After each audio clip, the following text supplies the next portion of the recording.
हरि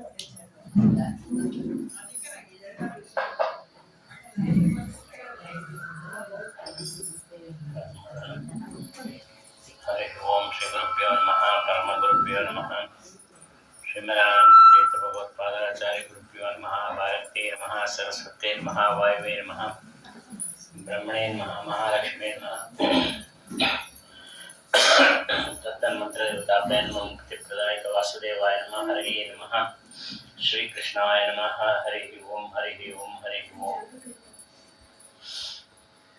कुपिता हि पञ्चाय समीकृत्य परं सुखं सेवन्ते पदं धीराः तं भजे वल्लभं श्रेयान् आपादमौलिपर्यन्तं गुरूणाम् आकृतिं स्मरेत् तेन विघ्नाः प्रणश्यन्ति सिद्ध्यन्ति च मनोरथाः नारायणाय परिपूर्णाय विश्वोदयस्थितिलयो नेतिप्रदाय ज्ञानप्रदाय बुधासुदुःखसत्कारणाय विद्राय नमो नमस्ते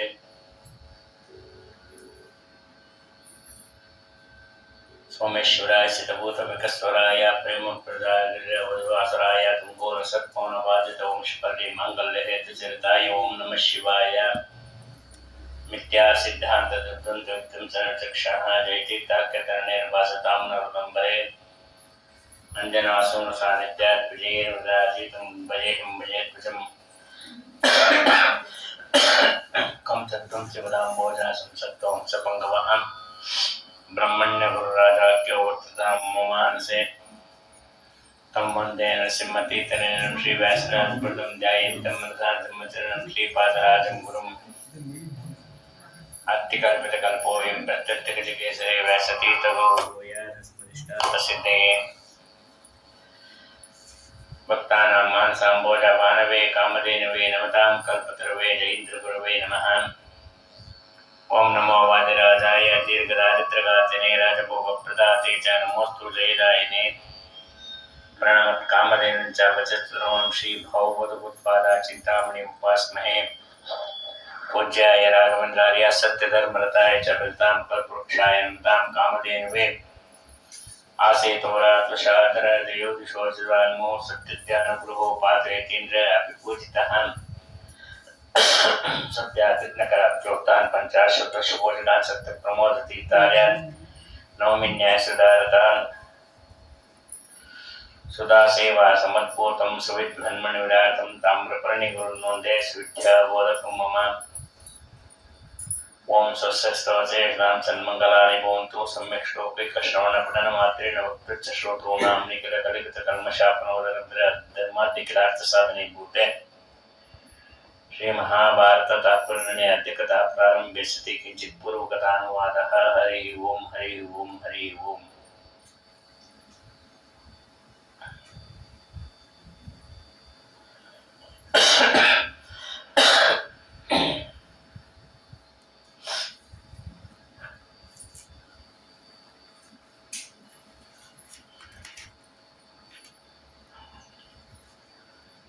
ಕಲಿ ಒಬ್ಬ ಪ್ರವೇಶ ಮಾಡಿದ್ರೆ ಮನುಷ್ಯ ಯಾವ ರೀತಿ ಹಾಳಾಗ್ತಾನೆ, ಲೋಭ ಮೋಹ ಎಲ್ಲವೂ ಪ್ರಾರಂಭ ಆಗುತ್ತೆ. ಚೌರ್ಯ ಒಂದಾದ್ಮೇಲೆ ಒಂದು, ದಂಭ, ಕೊನೆಯಲ್ಲಿ ಮನೆಯಲ್ಲಿ ಜಗಳ ಕದನ ಎಲ್ಲವೂ ಆಗತ್ತೆ ಅಂತ ಹೇಳಿ ಕಲಿಯನ್ನ ಬರಬೇಡ ಅಂತ ಹೇಳಿ ಹೇಳಿದ್ದಾರೆ. ಕಲಿ ಬರೋದ್ರಿಂದ ಪ್ರಧಾನವಾಗಿ ಅಜ್ಞಾನ, ವಿಪರೀತ ಜ್ಞಾನ. ಇದು ಬಂತು ಅಂತಂದ್ರೆ ಬಹಳ ಕಷ್ಟ. ಲೌಕಿಕದಲ್ಲಿ ಬಂದರೂ ಕಷ್ಟವೇ, ಪಾರಮಾರ್ಥಿಕದಲ್ಲಿ ಬಂದಂತೂ ಅಧೋಗತಿಗೆ ಹೊರಟೋಗ್ತೀವಿ. ಲೌಕಿಕದಲ್ಲಿ ಹೋಗ್ಕೊಳ್ಳಿ ಬಿಡು ಅಂತ ಬಿಡ್ಬೋದು, ಪಾರಮಾರ್ಥಿಕದಲ್ಲಿ ಧರ್ಮದಲ್ಲಿ ಅದೆಲ್ಲ ವ್ಯತ್ಯಾಸದ ಬಹಳ ಅಧಪತನ ಆಗುತ್ತೆ. ಅಂತಹ ಕಲಿ ದುರ್ಯೋಧನಾಗಿ ಹುಟ್ಟಿದ್ದಾನೆ. ಹಾಗಾಗಿ ಭಗವಂತ ನೀನು ಅವತಾರ ಮಾಡುವಂತ ಪ್ರಾರ್ಥನೆಯನ್ನು ಮಾಡಿದ್ದಾರೆ. ಕೃಷ್ಣಾವತಾರಕ್ಕೆ ಮುಂಚೆ ಬ್ರಹ್ಮಾದಿಗಳೆಲ್ಲ ಭಗವಂತನ ಹತ್ರ ಪ್ರಾರ್ಥನೆಯನ್ನು ಮಾಡ್ತಾರೆ. ವೇದವ್ಯಾಸ ರೂಪದಿಂದ ಭಗವಂತ ಅವತಾರ ಮಾಡಿ ಸತ್ಸತ್ರ ರಚನೆಯನ್ನು ಮಾಡಿ ಬ್ರಹ್ಮಸೂತ್ರ, ಇತಿಹಾಸ, ಪುರಾಣ ಸಜ್ಜನರಿಗೆ ಉಪದೇಶವನ್ನು ಮಾಡಿದ್ದಾರೆ. ಸಜ್ಜನರಿಗೆ ಭಗವಂತನ ಸರ್ವೋತ್ತಮತ್ವದ ಜ್ಞಾನ ಆಯಿತು. ಅವರಿಗಿದ್ದ ಅಜ್ಞಾನಗಳು, ವಿಪರೀತ ಜ್ಞಾನಗಳು ಎಲ್ಲ ಹೋಯಿತು. ಅದೇ ಕಲಿಯ ನಾಶ ಅಂದಿದ್ದಾರೆ ಆಚಾರ್ಯರು. ಅದನ್ನೇ ಹೇಳ್ತಾರೆ, ಸರಿಯಾಗಿ ಒಬ್ಬರಿಗೆ ಸರಿಯಾಗಿ ತತ್ವಜ್ಞಾನವನ್ನು ಉಪದೇಶ ಮಾಡಿ ಅವರನ್ನ ಸನ್ಮಾರ್ಗದಲ್ಲಿ ತಂದರೆ ಅವನಿದ್ದ ಕಲಿಯನ್ನ ಹೊಡೆದು ಓಡಿಸಿದಂತೆ ಅಂತ ಹೇಳಿದ್ದಾರೆ. ವ್ಯಾಸಾವತಾರೇಣ ತತ್ವಯಾಃ ಕಲಿಸ್ಸು ಶಾಸ್ತ್ರೋಕ್ತಿಭಿ ಏವ ಚಾದ್ಯಃ ಶ್ರುತ್ವಾ ತದುಕ್ತಿ ಪುರುಷೇಷು ತಿಷ್ಠನ್ ಇಚ್ಛಷ್ಟಕಾರೇವ ಮನಸ್ವರೀಶ. ಒಳ್ಳೆಯ ಶಾಸ್ತ್ರದ ಮಾತುಗಳಿಂದ, ನಾನಾ ಅವತಾರದ ವರ್ಣನೆಗಳಿಂದ ನೀನು ಎಲ್ಲರಲ್ಲಿ ಇದ್ದ ಅಜ್ಞಾನವನ್ನು, ವಿಪರೀತ ಜ್ಞಾನವನ್ನು ವೇದವ್ಯಾಸ ರೂಪದಿಂದ ಓಡಿಸಿದ್ದಿ. ಯಾವಾಗ ನೀನು ಅಲ್ಲಿಂದ ಓಡಿಸಿದಿ ಆಗ ಕಲಿ ಸಾಮಾನ್ಯ ಜನರಲ್ಲಿ ಹೋಗಿ ಸೇರಿದ್ದಾನೆ. ನಿನ್ನ ಉಪದೇಶ ಕೇಳಿ ಕಲಿಗೂ ಸ್ವಲ್ಪ ಭಕ್ತಿ ಬಂದಂತೆ ಆಗಿದೆ. ಹಾಗೆ ಆಗಬಾರ್ದು, ಅವನು ಅಯೋಗ್ಯ. ಅದಕ್ಕೆ ನೀ ಏನಾದರೂ ವ್ಯವಸ್ಥೆ ಮಾಡು. ಇಷ್ಟಲ್ಲದೆ ರಾಮಾವತಾರದಲ್ಲಿ ನೀನು ಕೊಂದಂತಹ ಇಬ್ಬರು ರಾಕ್ಷಸರು, ಕುಂಭಕರ್ಣ ಮತ್ತು ರಾವಣ, ಅವರು ಪುನಃ ಹುಟ್ಟಿದ್ದಾರೆ. ಅವರಿಬ್ಬರು ಅತ್ಯಂತ ಪಾಪಿಷ್ಠರು. ನಿನ್ನ ಹಾಗೂ ಹನುಮಂತನ ಬಲವನ್ನು ಕಂಡು ಒಂದು ತೀರ್ಮಾನಕ್ಕೆ ಬಂದಿದ್ದಾರೆ. ನಿನ್ನಷ್ಟು ಸಮರ್ಥರು ಯಾರೂ ಇಲ್ಲ. ನಿನ್ನ ನಂತರ ಅಂತಂದರೆ ವಾಯುದೇವರೇ. ಇದು ಯಥಾರ್ಥ ಜ್ಞಾನ ಆಗೋಗುತ್ತೆ. ಅಯೋಗ್ಯರಿಗೆ ಯಥಾರ್ಥ ಜ್ಞಾನ ಆಗಬಾರದು. ಅವರಿಗೆ ಯಥಾರ್ಥ ಜ್ಞಾನ ಆಯಿತು, ಇಂಥ ಮಹತ್ವ ಬುದ್ಧಿ ಬಂತು ಅಂದರೆ ದುರ್ಗತಿ ಆಗೋದಿಲ್ಲ ಅವರಿಗೆ. ಹಾಗಾಗಿ ಅವರಿಗೆ ಅಂಧನ್ ತಮಸ್ಸು ಆಗದೆ ಹೋದರೆ ಆ ಅಂಧನ್ ತಮಸ್ಸು ಪುನರಾವೃತ್ತಿ ಇಲ್ಲದ ಲೋಕ, ಅಲ್ಲಿಗೆ ಹೋಗ್ಬೇಕು ಅವರು. ಹಾಗಾಗಿ ಅವರಿಗೆ ದುರ್ಗತಿ ಆಗಬೇಕು. ಅದರಿಂದ ನೀನು ಅವತಾರ ಮಾಡಬೇಕು ಅಂತ ಎಲ್ಲ ಪ್ರಾರ್ಥನೆಯನ್ನು ಮಾಡ್ತಾರೆ.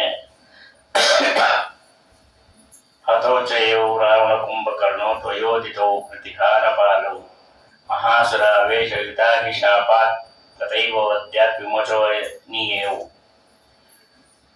ನಿನ್ನ ಮನೆಯ ದ್ವಾರಪಾಲಕರು ಜಯ ವಿಜಯರು, ಅವರು ಅಸುರಾಗಿ ಹುಟ್ಟಿದ್ರು. ಅವರಲ್ಲಿ ವಿಶೇಷವಾಗಿ ಅಸುರರೇ ಸೇರಿದ್ದಾರೆ. ಆ ಜಯ ವಿಜಯರನ್ನು ಅಸುರ ಸಂಪರ್ಕದಿಂದ ಬಿಡಿಸಿ ನಾನೇ ಬಂದು ಅವರನ್ನು ಉದ್ಧಾರ ಮಾಡ್ತೀನಿ ಅಂತ ನೀನು ಮಾತು ಕೊಟ್ಟಿದ್ದೀಯ. ಅದಲ್ಲದೆ ಇದು ಅವರ ಕಡೆಯ ಅವತಾರ ಶಿಶುಪಾಲ ಮತ್ತು ದಂತವಕ್ರ ಅಂತ. ಅವರು ಇನ್ನು ಮುಂದೆ ಪುನಃ ಹುಟ್ಟುವ ಅವಶ್ಯಕತೆ ಇರಲ್ಲ, ಮೂಲ ರೂಪಕ್ಕೆ ಹೋಗಿ ಸೇರಿಕೊಳ್ತಾರೆ. ಇಷ್ಟೇ ಅಲ್ಲ, ಬಲಿ ಎನ್ನತಕ್ಕಂಥ ಒಬ್ಬ ಅಸುರ ಇದ್ದಾನೆ. ಆ ಬಲಿ ಒಬ್ಬ ಕರ್ಮಜ ದೇವತೆ. ಆದ್ರೆ ಆ ಬಲಿಯನ್ನು ಅಸುರ ಇದ್ದಾನೆ. ಆ ಅಸುರ ಈಗ ಸಾಲ್ವ ಅನ್ನುವ ಹೆಸರಿನಿಂದ ಹುಟ್ಟಿದ್ದಾನೆ. ನೀನು ಭೃಗುಕುಲದಲ್ಲಿ ಪರಶುರಾಮನಾಗಿ ಏನು ಅವತಾರ ಮಾಡಿದಿ, ಆಗ ಆ ಸಾಲ್ವನನ್ನ ಹೊಡೆದಿ ಓಡಿಸ್ದಿ. ಅವನು ಈಗ ರುದ್ರದೇವರ ವರದಿಂದ ಪುನಃ ಒಂದು ವಿಮಾನವನ್ನು ಪಡೆದಿದ್ದಾನೆ. ಆ ವಿಮಾನದ ಹೆಸರು ಸೌಭ ಅಂತ. ಅದು ಒಂದು ಪಟ್ಟಣ ಇದ್ದಂತೆ. ಇಡೀ ಪಟ್ಟಣವೇ ಹಾರಾಡ್ಕೊಂಡು ಎಲ್ಲಂದ್ರಲ್ಲೂ ಹೋಗಿ ಇಳಿಯತ್ತೆ, ಎಲ್ಲಂದ್ರಲ್ಲಿ ಬರುತ್ತೆ. ಹಾಗೆ ಇಡೀ ದೊಡ್ಡ ಪಟ್ಟಣ ಇದ್ದಂತೆ. ಅವನು ಯಾವಾಗ ಆ ಸೌಭ ಅನ್ನತಕ್ಕಂತಹ ವಾಹನದಲ್ಲಿ ಓಡಾಡಲಿಕ್ಕೆ ಪ್ರಾರಂಭ ಮಾಡ್ದ, ಈಗ ಅವನ್ನ ಯಾರು ಹಿಡಿಲಿಕ್ಕಾಗ್ತಾ ಇಲ್ಲ. ಅದಕ್ಕೆ ಪರಶುರಾಮ ದೇವರಂದ್ರಂತೆ, ಅವನು ಕೃಷ್ಣನಿಂದನೇ ಹತ ಆಗಬೇಕು. ಹಾಗಾಗಿ ನಾನು ಅವನನ್ನು ಹತ ಮಾಡೋದಿಲ್ಲ. ಕೃಷ್ಣಾವತಾರದಲ್ಲಿ ದೇವರ ಸಂಕಲ್ಪ ಇದೆ, ಅವನು ಬಂದು ಹತವನ್ನು ಮಾಡ್ತಾನೆ. ಸಾಲ್ವನನ್ನ ಕೊಲ್ಲೋದು ಪರಶುರಾಮ ದೇವರಿಗೇನು ಕಷ್ಟ ಇರಲಿಲ್ಲ. ಆದ್ರೆ ಕೃಷ್ಣಾವತಾರನ ನಾನು ಬಂದು ಕೊಲ್ತೀನಿ ಅಂತ ಅವನು ಹೇಳಿದ್ದ ಅಂತ ಹೇಳಿ ಬಿಟ್ಟಿದ್ದರು. ಮತ್ತು ಅಲ್ಲಿವರೆಗೂ ಇನ್ನೊಂದಷ್ಟು ಪಾಪವನ್ನ ಸಂಗ್ರಹ ಮಾಡಿ ಇಟ್ಕೊಂಡಿರ್ಲಿ ಅಂತ ಬಿಟ್ಟಿದ್ದಾರೆ. ಈ ಸಾಲ್ವನ ತಂದೆ ಸೌಭಾಪತಿ ಅಂತ. ಯಾಕಂದ್ರೆ ಸೌಭ ಅನ್ನತಕ್ಕಂಥ ವಾಹನದಲ್ಲಿ ವಿಮಾನದಲ್ಲಿ ಓಡಾಡ್ತದ್ರಿಂದ ಎಲ್ಲರೂ ಸೌಭಾಪತಿ ಅಂತ ಕರೀತಾ ಇದ್ರು. ಆದ್ರೆ ವಾಹನವನ್ನ ಸಂಪಾದನೆ ಮಾಡಿದ್ದು ಸಾಲ್ವ, ಉಪಯೋಗಿಸ್ತಾ ಇದ್ದಿದ್ದು ಅವರಪ್ಪನೇ ಹೆಚ್ಚು ಉಪಯೋಗಿಸ್ತಾ ಇದ್ದ. ಅವನ ನಿಜವಾದ ಹೆಸರು ಬ್ರಹ್ಮದತ್ತ. ಯಾವಾಗ ಭೀಷ್ಮಾಚಾರ್ಯರು ಆ ಬ್ರಹ್ಮದತ್ತನ ಸೋಲಿಸಿದ್ರು, ಆಗ ಇನ್ನ ವಿಮಾನ ಬಂದಿರಲಿಲ್ಲ. ಹಾಗಾಗಿ ಅವನ್ನ ಸೋಲಿಸಿದ್ರು. ವಿಮಾನಕ್ಕಾಗಿ ಸೋಮ ಇನ್ನು ತಪಸ್ ಮಾಡ್ತಾ ಇದ್ದ. ವಿಮಾನ ಇಲ್ಲದೆ ಇದ್ರಿಂದ ಬ್ರಹ್ಮದತ್ತ ಭೀಷ್ಮಾಚಾರ್ಯರ ಸೋಲ್ಸಕ್ಕಾಯ್ತು. ಇದ್ದಿದ್ರೆ ಬ್ರಹ್ಮದತ್ತನ ಸೋಲಿಸ್ಲಿಕ್ಕೆ ಆಗ್ಲಿಲ್ಲ ಅಂತೆಲ್ಲ ಮಾತಾಡಿದ್ರು. ಆಗ ಭೀಷ್ಮಾಚಾರ್ಯರು ಹೇಳ್ತಾರೆ, ದೈವ ನಿಯಮ ಬೇರೆ. ನಾವು ದೇವರು ಏನು ಹೇಳಿರ್ತಾನೆ ಅಷ್ಟು ಕೆಲಸ ಮಾಡ್ಲಿಕ್ಕೆ ಮಾತ್ರ ಬಂದಿರ್ತೀವಿ. ನಮ್ಮ ಹೆಚ್ಚಿನ ಶಕ್ತಿಯನ್ನು ಉಪಯೋಗಿಸ್ಲಿಕ್ಕೆ ನಮ್ಗೆ ಅಧಿಕಾರ ಕೊಟ್ಟಿರೋದಿಲ್ಲ, ಹಾಗಾಗಿ ನಾವು ಉಪಯೋಗಿಸೋದಿಲ್ಲ ಅಂತ. ಈ ಸಾಲ್ವ ಜರಾಸಂಧನ ಶಿಷ್ಯ ಬೇರೆ ಆಗಿದ್ದಾನೆ. ಯೋಗ್ಯರು ಅಯೋಗ್ಯರು ಯಾರ್ಯಾರಿದ್ದಾರೆ ಅವರೆಲ್ಲ ಒಟ್ಟಾಗಿದ್ದಾರೆ. ಯೋ ಬಾಣಮಾವಿಷ್ಯ ಮಹಾಸುರಯೋ ಭೂತಸ್ಥಿತ ಸನಾಮ ಪ್ರಾರ್ಥಿತೋ ವಿಬಾಣ. ಬಾಣನ ಪ್ರವೇಶ ಮಾಡಿದ್ದ ಆ ಮಹಾಸುರ ಏನಿದ್ದ, ಅವನ ಹೆಸರು ಬಾಣ ಅಂತಾನೆ. ಈಗ ಕೀಚಕನಾಗಿ ಹುಟ್ಟಿದ್ದಾನೆ. ಅವನು ಸಹ ರುದ್ರದೇವರ ವರದಿಂದ ಅಜಯನಾಗಿದ್ದಾನೆ. ಇವರೆಲ್ಲರೂ ಒಟ್ಟಾಗಿ ಕಾಯ್ತಾ ಇದ್ದಾರೆ. ನೀನು ರುದ್ರ, ಇಂದ್ರ, ಚಂದ್ರ, ಬ್ರಹ್ಮ, ಯಮ ಎಲ್ಲರಿಗೂ ನೀನೇ ಅನುಗ್ರಹವನ್ನು ಮಾಡಬೇಕು. ಹಾಗಾಗಿ ನೀನು ಅವತಾರವನ್ನು ಮಾಡು. ನೀನು ನಿತ್ಯದಲ್ಲಿ ತೃಪ್ತನಾಗಿದ್ದೀಯ ಸ್ವಾಮಿ. ನಿನಗಾಗಿ ನೀನೇನು ಅವತಾರ ಮಾಡೋ ಅವಶ್ಯಕತೆ ಇಲ್ಲ. ನಮಗಾಗಿ ನೀನು ಅವತಾರವನ್ನು ಮಾಡು. ನೀನು ಕೃಷ್ಣಾವತಾರವನ್ನು ಮಾಡಿ ಏನು 16,108 ಗೋಪಿಕಾ ಸ್ತ್ರೀಯರು ಅವರ ಜೊತೆ ಆನಂದ ಪಟ್ಟಿ ಯಾವುದು ನಿನಗೆ ಬೇಕಾಗಿಲ್ಲ. ನಮಗೆಲ್ಲ ನಿನ್ನ ಲೀಲೆಯನ್ನು ತೋರಿಸ್ಲಿಕ್ಕೋಸ್ಕರವಾಗಿ ನೀನು ಮಾಡಬೇಕಾಗಿದೆ ಅಂಥೇಳಿ ಎಲ್ಲರೂ ಭಗವಂತನ ಪ್ರಾರ್ಥನೆ ಮಾಡಿ ಅಲ್ಲಿಂದ ಹೊರಟರು. ಎಲ್ಲರೂ ಮೇರು ಶಿಖರಕ್ಕೆ ಬಂದಿದ್ದಾರೆ. ಅಲ್ಲಿ ಎಲ್ಲ ಸರಿ ಮಂತ್ರಾಲೋಚನೆಯನ್ನು ಮಾಡಲಿಕ್ಕೆ ಪ್ರಾರಂಭವನ್ನು ಮಾಡುತ್ತಾರೆ. ಇಲ್ಲಿ ವಾದರಾದರೂ ಒಂದು ಪ್ರಶ್ನೆಯನ್ನು ಮಾಡಿಕೊಂಡು ಅವರೇ ಉತ್ತರವನ್ನು ಕೊಡ್ತಾರೆ. ಭಾಗವತದಲ್ಲಿ ಎಲ್ಲಾ ದೇವತೆಗಳು ಕ್ಷೀರ ಸಮುದ್ರದಲ್ಲಿ ಬಂದು ಪ್ರಾರ್ಥನೆ ಮಾಡಿದ್ರು ಅಂತ ಇದೆ. ಹರಿವಂಶ ಮತ್ತು ಮಹಾಭಾರತದಲ್ಲಿ ಈ ಚರ್ಚೆ ಆಗಿದ್ದು ಮೇರು ಪರ್ವತದಲ್ಲಿ ಅಂತ ಇದೆ. ಅದು ಅಲ್ಲೋ ಇಲ್ಲೋ ಏನೋ ಊಹೆ ಕೊಡೋಣ ಅಂತಂದ್ರೆ 2 ವೇದವ್ಯಾಸ ದೇವರೇ ಬರೆದಿತ್ತು. ಮಹಾಭಾರತವನ್ನಲ್ಲಿ ಹರಿವಂಶದಲ್ಲಿ ಎಲ್ಲವೂ ಅವರೇ ಬರೆದಿತ್ತು. ಊಹೆ ಕೊಡ್ಲಿಕ್ಕೆ ಆಗೋದಿಲ್ಲ. ಅದಕ್ಕೆ ಅವ್ರು ಹೇಳ್ತಾ ಇದ್ದಾರೆ, ಹಾಗೆಲ್ಲ ಏನು ಅಸಮಾಧಾನ ಪಡೆಯಬೇಡ್ರಿ. ಪ್ರಥಮತಃ ಎಲ್ಲ ದೇವಾನುದೇವತೆಗಳು ಕ್ಷೀರ ಸಮುದ್ರ ತೀರದಲ್ಲೇ ಪ್ರಾರ್ಥನೆಯನ್ನು ಮಾಡಿದ್ದು. ಆ ಪ್ರಾರ್ಥನೆ ಮಾಡದ ಮೇಲೆ ಬ್ರಹ್ಮದೇವರಿಗೆ ಆಯ್ತು ನಾನು ಅವತಾರ ಮಾಡ್ತೀನಿ ಅಂತ ಭಗವಂತ ನೀವೇನು ಕಾಳಜಿ ಮಾಡಬೇಡಿ ಅಂದ್ರು. ಇನ್ನು ಹೆಚ್ಚಿನ ಮಾತನ್ನೆಲ್ಲ ಮೇರು ಪರ್ವತದಲ್ಲಿ ಮಾತನಾಡೋಣ. ಯಾಕೆ ಅಂತಂದ್ರೆ ಅಲ್ಲೇ ಎಲ್ಲ ಮಾತು ಮುಗಿಸ್ಕೊಂಡ್ಬಿಟ್ರೆ ದೈತ್ಯರು ಅದನ್ನು ಕೇಳಿಸ್ಕೊಳ್ಲಿಕ್ಕೆ ಆಗೋದಿಲ್ಲ. ದೈತ್ಯರಿಗೆ ಕ್ಷೀರ ಸಮುದ್ರ ತೀರದವರೆಗೆ ಮಾತ್ರ ಬರ್ಲಿಕ್ಕೆ ಆಗೋದು, ಅಲ್ಲಿನ ಮುಂದೆ ಬರ್ಲಿಕ್ಕೆ ಆಗೋದಿಲ್ಲಲ್ಲ. ಹಾಗಾಗಿ ದೈತ್ಯರು ಅಲ್ಲೇ ಇದ್ದು ಕೇಳಿಸ್ಕೊಳ್ಳಿ ಅಂತ ಹೇಳಿ ಅಲ್ಲಿ ನಾವು ಮಾತಾಡೋಣ ಅಂತೇಳಿ ಬಂದಿದ್ದು. ಇಲ್ಲಿ ಏನಾಗಿದೆ ಅಂತಂದ್ರೆ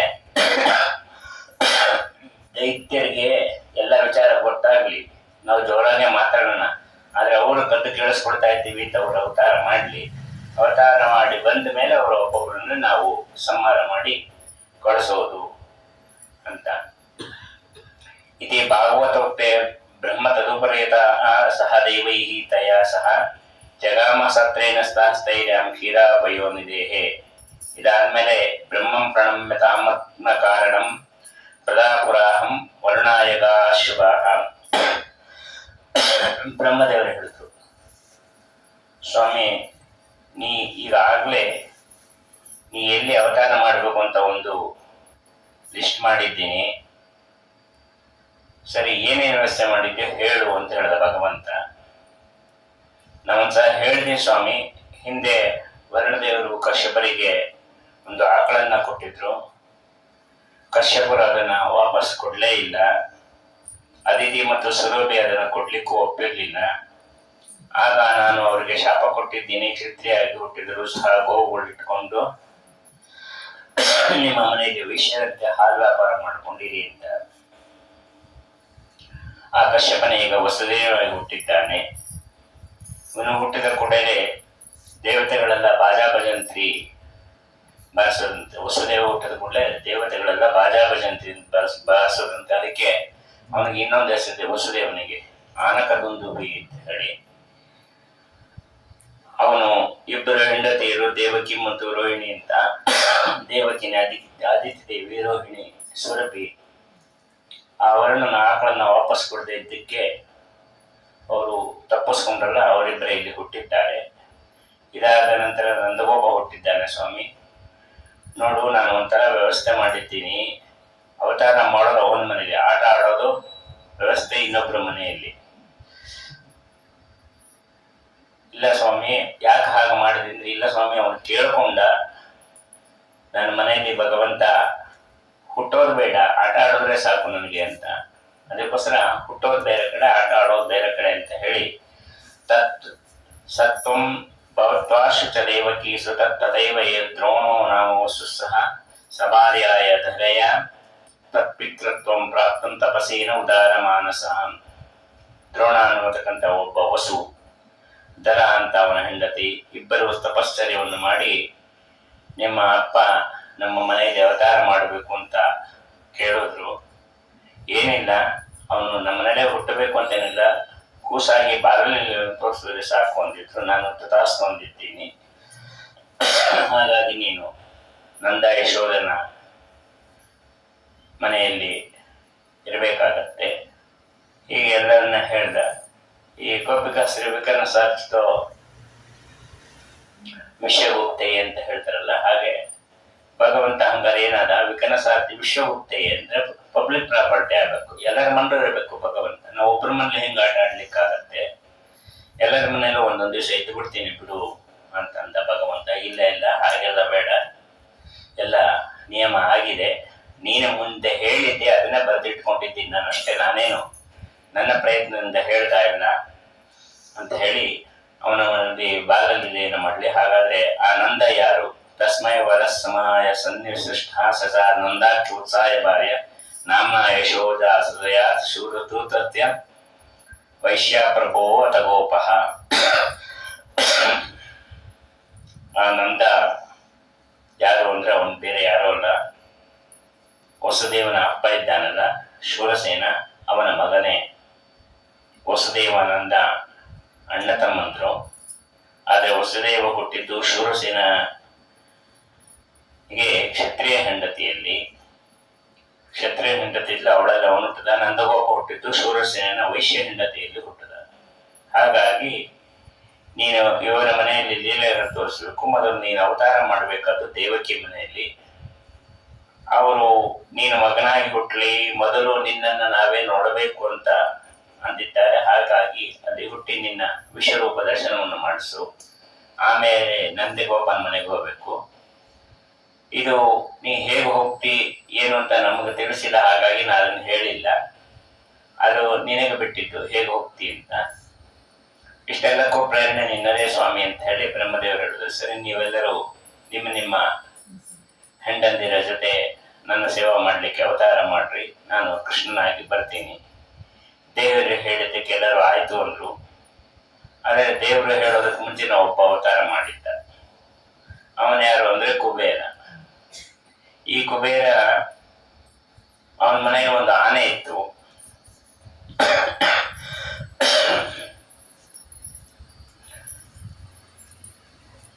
ಆನೆನ ಈ ನರಕಾಸುರ ಕದ್ಕೊಂಡು ಹೊರಟೋಗಿದ್ದ.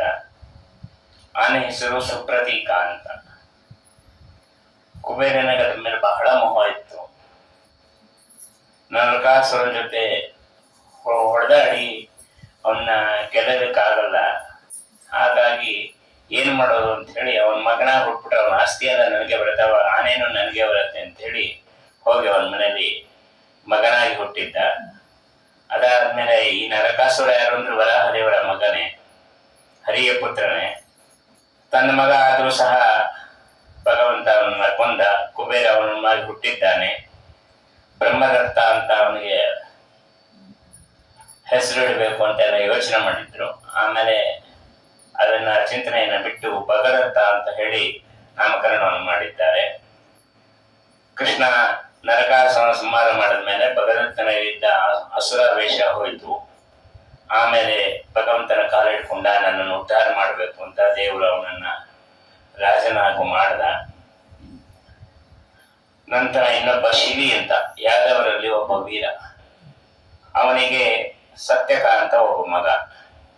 ಅವನ್ ಯಾರು ಅಂದ್ರೆ ಈ ಕೃಷ್ಣ ಪಕ್ಷಕ್ಕೆ ಅಭಿಮಾನಿ.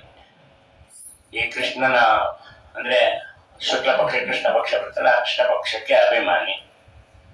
ಅವನು ಯೂದಾನ ಅನ್ನೋ ಹೆಸರಿನಿಂದ ಗರುಡದೇವರ ಅಂಶ. ಅವನಲ್ಲಿ ಗರುಡದೇವರ ಅಂಶ ಬಹಳ ಕಡಿಮೆ, ಅಪರೂಪ.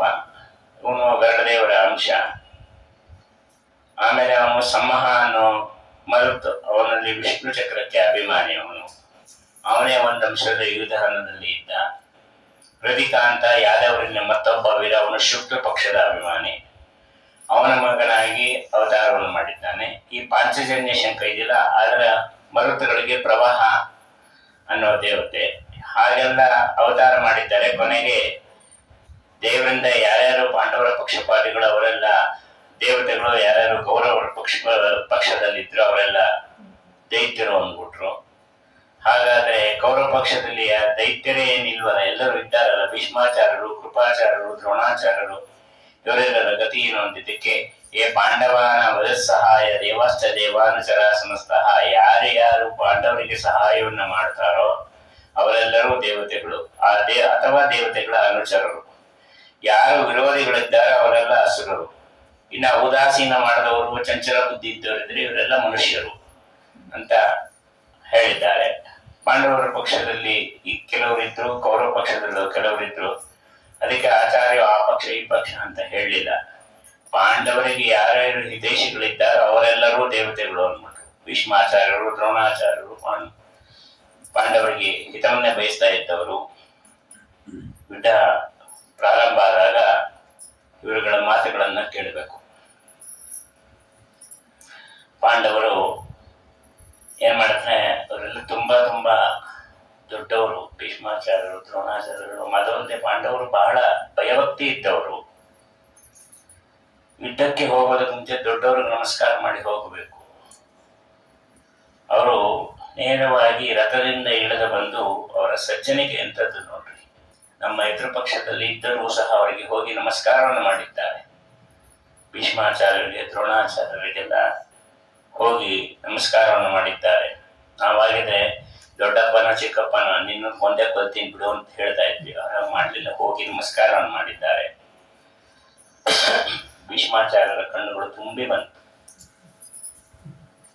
ಅಲ್ಲಿ ಹೇಳ್ತಾರೆ, ಅರ್ಥಸ್ಯ ಪುರುಷೋದಾಸಃ ಮೂಲ ಮಹಾಭಾರತದಲ್ಲಿ ಏನು ನಮ್ಮ ದುರ್ದೈವ, ನಮ್ಮ ದುರ್ದೈವದಿಂದ ನಾವು ದುರ್ಯೋಧನನ ದಾಸರಾಗ್ಬಿಟ್ಟಿದ್ದೀವಿ.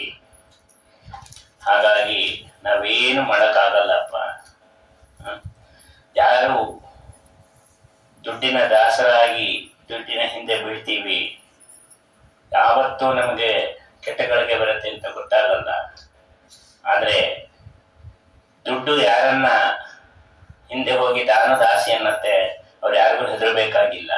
ನೀವೆಲ್ಲ ಹಾಗಿದ್ದೀರ, ನೀವೇನ್ ದುಡ್ಡಿನ ದಾಸರಾಗಿ, ನಿಮ್ಗೆ ದುಡ್ಡು ದಾಸಿಯಾಗಿ ಬಂದಿದೆ ಅಂತೇಳಿ ಮನುಷ್ಯ ಧರ್ಮವನ್ನ ದುಡ್ಡಿಗಾಗಿ ತುಂಬಿಟ್ಟಿದ್ದೀವಿ.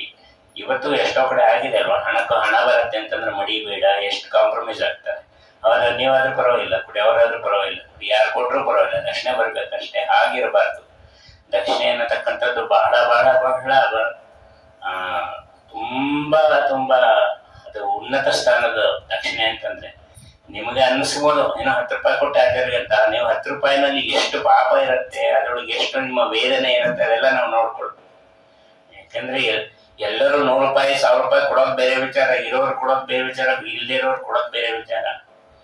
ಈಗ 10 ರೂಪಾಯಿ ನೀವು ದಕ್ಷಿಣೆ ಹಾಕಬೇಕು ಅಂತಂದ್ರೆ ಆ ದಕ್ಷಿಣೆ ಹಿಂದೆ ಎಷ್ಟು ದುಃಖ ಇರುತ್ತೆ, ಎಷ್ಟು ನೋವಿರುತ್ತೆ, ನಿಮ್ಮ ಎಷ್ಟು ಶ್ರಮ ಇರುತ್ತೆ. ಆ ಶ್ರಮದ ಹಿಂದೆ ನಿಮ್ಗೆ ಇವತ್ತು ಹಾಕ್ದವ್ ನಾವೇನ್ ಅನ್ಕೋತೀವಿ ಅನ್ನೋದು ಬೇರೆ ಇರುತ್ತೆ ಅಲ್ವಾ. ಪ್ರವಚನ ಕೇಳಿದ್ವಿ, ಆಚಾರ ದಕ್ಷಿಣೆ ಹಾಕ್ಲಿಲ್ಲ ಅಂದ್ರೆ ಆಚಾರ ನಾಳೆ ಏನ್ ಅನ್ಕೋತಾರೋ ಏನೋ, ಅದು ಬೇರೆ ಇರುತ್ತೆ. ಜೊತೆಗೆ ಇವೆಲ್ಲ ಇದ್ದರೂ ಸಹ ಹೋಗಿ ಒಂದು ದಕ್ಷಿಣೆ ಹಾಕ್ತೀವಿ. ಆ ದಕ್ಷಿಣೆ ನಮ್ಮದಲ್ಲ, ಅದು ಭಗವಂತ ನಿಮ್ಮ ಮೇಲೆ ಇಟ್ಟಿದ್ದ ಯಾವುದೋ ಋಣಾನುಬಂಧದಿಂದ ತಂದು ಹಾಕಿಸ್ತಾನೆ. ಆ ಋಣವನ್ನ ಪರಿಹಾರ ಮಾಡಿಸ್ಬೇಕಾದ್ರೆ ನಾವು ಜಪತಪಾದಿಗಳನ್ನ ಮಾಡದೆ ಹೋದ್ರೆ ನಿಮ್ಗೆ ಋಣ ಪರಿಹಾರ ಆಗೋದಿಲ್ಲ. ನಿಮ್ದೆಲ್ಲ ನಾವು ಕದ್ದಂತೆ ತಗೊಂಡೋಗಿ ಮನೇಲಿಟ್ರೆ.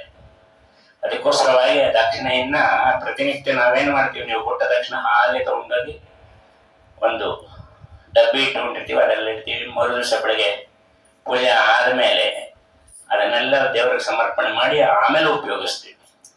ಹಾಗೆ ಮಾಡಬೇಕೆ ಹೊರತು ಅದು ಬಿಟ್ಬಿಟ್ಟು ದಕ್ಷಿಣ ಬಂದಿದೆ ಹೋಗ್ತಾ ದಾರಿಲೇ ಪೆಟ್ರೋಲ್ ಹಾಕಿಸ್ಕೊ, ಇನ್ಯಾರಿಗೋ ಕೊಡಬೇಕಾಯ್ತು, ಅವ್ರು ಕೊಟ್ಟೆ ಅಥವಾ ಜಾಸ್ತಿ ಬಂದಿದೆ ಹುಟ್ಟಿಗೆ ಆಗ್ತದೆ, ಅವೆಲ್ಲ ಮಾಡಬಾರ್ದು. ನಮ್ಮ ಮನೆ ದೇವ್ರು ಒಪ್ಪಿಸ್ಬೇಕಲ್ಲ, ಇಂತಿಂತವ್ರು ಕೊಟ್ಟಿದ್ದಾರೆ, ಅವ್ರದ್ದು ಏನ್ ರಕ್ಷಣೆ ಇದೆಯೋ ಏನೋ ಪ್ರಾರ್ಥನೆ ಇದೆ ನಮಗ್ ಗೊತ್ತಿಲ್ಲ, ರಕ್ಷಣೆಯನ್ನು ಮಾಡ್ತಾರೆ. ಆ ರೀತಿಯಲ್ಲಿ ಒಂದು ಹಣದ ಹಿಂದೆ ಹೋದ್ರೆ ಏನಾಗತ್ತೆ ಅಂತಂದ್ರೆ ಬರೀ ಪಾಪಗಳೇ ಬರುತ್ತೆ ಅನ್ನೋದಕ್ಕೆ ಹೇಳ್ತಾ ಇದ್ದಾರೆ. ಹಾಗಾಗಿ ಅವಾಗ ಏನಾಗುತ್ತೆ, ನಾವು ಹಣದ ಹಿಂದೆ ಹೋದ್ರೆ ಆಚಾರ ವಿಚಾರ ಎಲ್ಲ ಕಾಂಪ್ರಮೈಸ್ ಮಾಡ್ಕೋತಾ ಬರ್ತೀವಿ. ಅಯ್ಯೋ ಪರವಾಗಿಲ್ಲ, ನಮ್ಮನೇಲಿ ನಾವು ಮಡಿ ಮಾಡ್ಕೊಂಡ್ರೆ ಸಾಕು, ನಿಮ್ಮ ಮನೇಲಿ ಏನ್ ಪರವಾಗಿಲ್ಲ ಬಿಡಿ ಹೀಗನ್ನೋದು. ಈಗ ನಿಮಗ್ ಪರವಾಗಿಲ್ಲ, ಆಚಾರ ಒಂದು ಹೇಳಿದಾರೆ ಅಂದ್ಮೇಲೆ ಇವ್ರಿಗೇನು ನನಗೇನು, ಎಲ್ರಿಗೂ ಒಂದೇ ಆಚಾರ ಇರ್ಬೇಕಲ್ವಾ. ಇಲ್ಲ ನಿಮಗ್ ಪರವಾಗಿಲ್ಲ ನಡೆಯತ್ತೆ ಬಿಡಿ, ಹೀಗೆಲ್ಲ ಹಾಗೆಲ್ಲ ವ್ಯತ್ಯಾಸವನ್ನು ಮಾಡಬಾರ್ದು. ಹಣದ ಹಿಂದೆ ನಾವು ಬಿದ್ದಿದ್ದೇವೆ, ನಮ್ಮ ಹಿಂದೆ ಹಣ ಬಿದ್ದಿಲ್ಲ ಅಂತೆಲ್ಲ ಹೇಳ್ತಾರೆ. ನೀವು ಬಂದು ನಮಸ್ಕಾರ ಮಾಡಿದ್ವಿ, ನಮಗೆ ಬಹಳ ಆನಂದ ಆಯ್ತು. ದಯಮಾಡಿ ಒಂದು ಮಾತು ಮಾತ್ರ ಕೇಳ್ಬಿಟ್ರಿ, ಉಳಿದಿದ್ದು ಏನ್ ಬೇಕಾದ್ರೆ ಕೇಳ್ರಿ, ನಾವು ನಿಮ್ಗೆ ಆಶೀರ್ವಾದವನ್ನು ಮಾಡ್ತೀವಿ. ಯುದ್ಧ ಮಾಡಬೇಡ ಅಂತ ಮಾತ್ರ ಹೇಳ್ಬಿಟ್ರಿ. ದುರ್ಯೋಧನ ಋಣದಲ್ಲಿದ್ದೀವಿ, ಯುದ್ಧ ಮಾಡಿ ಋಣ ಪರಿಹಾರ ಮಾಡ್ಕೊಳ್ತೀವಿ, ನಿಮಗೆ ವಿಜಯ ಆಗಲಿ ಅಂತ ಹೇಳಿ ಹರಸಿ ಕಳಿಸ್ತಾರೆ ಅವರು. ಆಗ ಹೇಳ್ತಾರೆ, ಅವ್ರಿಗೆ ಹೇಳಿ ಕಳಿಸಿದ್ದೇನೋ ಸರಿ, ಅವ್ರಿಗೆ ವಿಜಯ ಆಗಲಿ ಅಂತ ಹೇಳಿ. ಆದರೆ ನಾವು ಆಚಾರ ನಿರ್ಣಯದಲ್ಲಿ ಹೇಳ್ಬೇಕಾದ್ರೆ ಅರ್ಜುನನಿಗೆ ಭೀಮಸೇನನಿಗೆ ಗೊತ್ತಿತ್ತು, ನಾಳೆ ದಿನ ಪಾಂಡವರಿಗೂ ನೋವಾಗಬಾರ್ದು, ಜಗತ್ತಿನಲ್ಲಿ ಅಪಕೀರ್ತಿ ಬರಬಾರದು. ಇಷ್ಟೆಲ್ಲ ಪಾಂಡವರ ಬಗ್ಗೆ ಹೇಳ್ತೀರಿ, ದೊಡ್ಡವರು ದೊಡ್ಡವರು ಅಂತ. ದೊಡ್ಡವ್ರನ್ನ ಅವ್ರಿಗಿಂತ ದೊಡ್ಡವರು, ದೊಡ್ಡಪ್ಪ ಚಿಕ್ಕಪ್ಪ ಸೋದರ ಮಾವ ಯಾರನ್ನೂ ನೋಡ್ಲಿಲ್ಲ, ಎಲ್ಲರನ್ನೂ ಕೊಂದ್ಬಿಟ್ರಲ್ಲ ಅವರು ಅಂತ ಅಂತೀರ ಅಂತಂದ್ರೆ ಅದಕ್ಕೆ ಅಲ್ಲಿ ಹೇಳ್ತಾರೆ, ಭೀಷ್ಮಾಚಾರ್ಯರು ನನ್ನನ್ನು ಕೊಲ್ಲುವನವರೆಗೂ ಅವರು ಬಾಣ ಬಿಟ್ಟಿಲ್ಲ ಭೀಷ್ಮಾಚಾರ್ಯರ ಮೇಲೆ. ಎಲ್ಲ ಅಷ್ಟೇ, ದ್ರೋಣಾಚಾರ್ಯ ಮುಂದೆ ಬಂದು ನಮಸ್ಕಾರ ಮಾಡಿದಾಗ ಆಲಿಂಗನ ಮಾಡ್ಕೊಂಡ್ರು. ಅವರು ಅದನ್ನೇ ಹೇಳ್ತಾರೆ, ಯಾರು ಧನವನ್ನ ತಿರಸ್ಕಾರ ಮಾಡ್ತಾರೆ ಅವ್ರು ಯಾರಿಗೂ ಹೆದರಬೇಕಾಗಿಲ್ಲ. ನಾವು ದುರ್ಯೋಧನನ ಹಿಂದೆ ಬಿದ್ದಿದ್ದರಿಂದ ಅವನ ಮರ್ಜಿಯಲ್ಲಿದ್ದೀವಿ. ನೀನು ಏನೇ ಮಾಡಿದ್ರೂ ಯುದ್ಧವನ್ನು ಬಿಡೋದಿಲ್ಲ, ಯುದ್ಧವನ್ನು ಮಾಡೇ ಮಾಡ್ತೀವಿ, ಆದರೆ ನಿಮಗೆ ಜಯ ಆಗಲಿ ಅಂತ ಅವರು ಹೇಳ್ತಾರೆ. ಈ ಪುರಂದರಾಸರ ಮುಂದೆ ಕೃಷ್ಣದೇವರಾಯ ಬಂದು ಹೇಳ್ತಾನೆ, ಏನ್ ನೀವು ಬೇಕಾದ ಕೀರ್ತನೆ ಎಲ್ಲ ಮಾಡ್ತೀರಂತೆ, ನಮ್ಮೂರಿನ ಮೇಲೆ, ನಮ್ಮ ದೇಶದ ಮೇಲೆ, ನಮ್ಮ ಮೇಲೂ ಒಂದಷ್ಟು ಕೀರ್ತನೆಗಳು ಬರೀರಿ. ಸರ್ವತಾ ಬರೆಯೋದಿಲ್ಲ ಅಂದ್ರಂತೆ. ನಾ ಬರೆಯೋದಾದ್ರೆ ದೇವರ ಮೇಲೆ, ಗುರುಗಳ ಮೇಲೆ ಮಾತ್ರ ಬರೆಯೋದು, ನಿನ್ನ ಮೇಲೆ ನಾ ಬರೆಯೋದಿಲ್ಲ. ಅದಕ್ಕೆ ಕೃಷ್ಣದೇವ ಅಂದಂತೆ, ನೀವಿರೋದು ನನ್ನ ಊರಲ್ಲಿ, ಊರು ಬಿಟ್ಟು ಹೊರಗಾಗ್ತೀನಿ ಅಂತ. ನೀ ಏನು ಹೊರಗಾಕದ್, ನಾನೇ ಹೋಗ್ತೀನಿ ಅಂತ. ನೀನಿದ್ಯಾ ಅಂತ ನಾನು ಇಲ್ಲಿ ಬಂದಿಲ್ಲ, ನಮ್ಮ ಗುರುಗಳು ದಾಸರಾಗಿದ್ದಾರೆ ಅಂತ ನಾನು ಬಂದಿದ್ದೀನಿ. ನೀನು ರಾಜ್ಯದಿಂದ ಹಾಕೋದು ಏನು ಬೇಕಾಗಿಲ್ಲ ನನಗೆ. ಯಾರು ಓದಿದರೆ ಏನು, ನಮ್ಗೆ ಇನ್ಯಾರು ಮುಂದಿದ್ದಾರೆ ಏನು ಅಂತೇಳಿ ಆಗ ದೇವನಾಮವನ್ನು ಮಾಡಿದ್ದಾರೆ. ಯಾಕೆಂತಂದ್ರೆ ನಾನು ನವಕೋಟಿ ನಾರಾಯಣ ಆಗಿದ್ದು, ಅದೆಲ್ಲ ಲೆಕ್ಕಕ್ಕಿಲ್ಲದೆ ದುಡ್ಡು ಯಾವುದೂ ಕಿಮ್ಮತ್ತಿಲ್ಲ ಅಂತ ಹೇಳಿ ಬಿಟ್ಟು ಬಂದವನು ನನಗೆ ರಾಜನ ಬಗ್ಗೆ ಹೇಳ್ತೀಯ ನೀನು, ನೀ ಯಾವ ದೇಶದ ರಾಜ್ಯ ಅಂತೆಲ್ಲ ಹೇಳಿ ನಿಮ್ಮ ಭಾಗ್ಯ ದೊಡ್ಡದೋ ನಮ್ಮ ಭಾಗ್ಯ ದೊಡ್ಡದೋ ಅಂತ ಹೇಳಿ ಹೇಳ್ತಾರೆ. ಹಾಗೆ ನನ್ನನ್ನ ನೀನು ಹೊಗಳೋದು ಬೇಡ. ಆಮೇಲೆ ಅವನು ಕಾಲಿಟ್ಕೊಳ್ತಾನೆ, ಕೃಷ್ಣದೇವರೇ ಕಾಲಿಟ್ಕೊಂಡು ಹೇಳ್ತಾನೆ, ನನ್ನನ್ನ ಹೊಗಳೋದು ಬೇಡ ನೀನು, ನಾ ಸುಮ್ಮನೆ ಕೇಳಿದೆ ಅಷ್ಟೇ, ನೀನು ನಮ್ಮ ರಾಜ್ಯದಲ್ಲಿ ಇರಬೇಕು ನೀವು ಅಂತ ಹೇಳಿದಾಗ, ಹಾಗಾದ್ರೆ ಭಗವದ್ ಭಕ್ತ ಅಂತ ಬೇಕಾದ್ರೆ ದೇವ್ರ ನಾವು ಮಾಡ್ತೀನಿ ನಿನ್ನ ಮೇಲುವೆ ಅಂತಾನೆ. ಬೇಡ ಬೇಡ ಅಂತ ಹೇಳಿ ಮಾಡ್ತಾನೆ. ಹಾಗೆ ದೇವರ ನಂಬಿದವರಿಗೆ ಯಾರಿಗೂ ಭಯ ಇರೋದಿಲ್ಲ. ದೇವರನ್ನು ಬಿಟ್ಟು ಮನುಷ್ಯರನ್ನು ನಂಬಿದವ್ರಿಗೆ ಇದೆಲ್ಲ ಭಯಗಳು ಅಂತ ಸತ್ಯಜ್ಞಾನ ತೀರ್ಥರು ಮೈಸೂರಿನಲ್ಲಿ ರಾಮದೇವರ ಪೂಜೆ ಪ್ರಾರಂಭ ಮಾಡಬೇಕು. ಮಹಾರಾಜರು ಹೇಳಿ ಕಳಿಸಿದ್ರಂತೆ, ಇವತ್ತು ಪೂಜೆ ನೋಡ್ಲಿಕ್ಕೆ ನಾವು ಬರ್ತೀವಿ ಅಂತ ಹೇಳಿ. ಸರಿ, ಸ್ವಾಮಿಗಳು ಬೆಳಗ್ಗೆ ಎದ್ದು ಸ್ನಾನ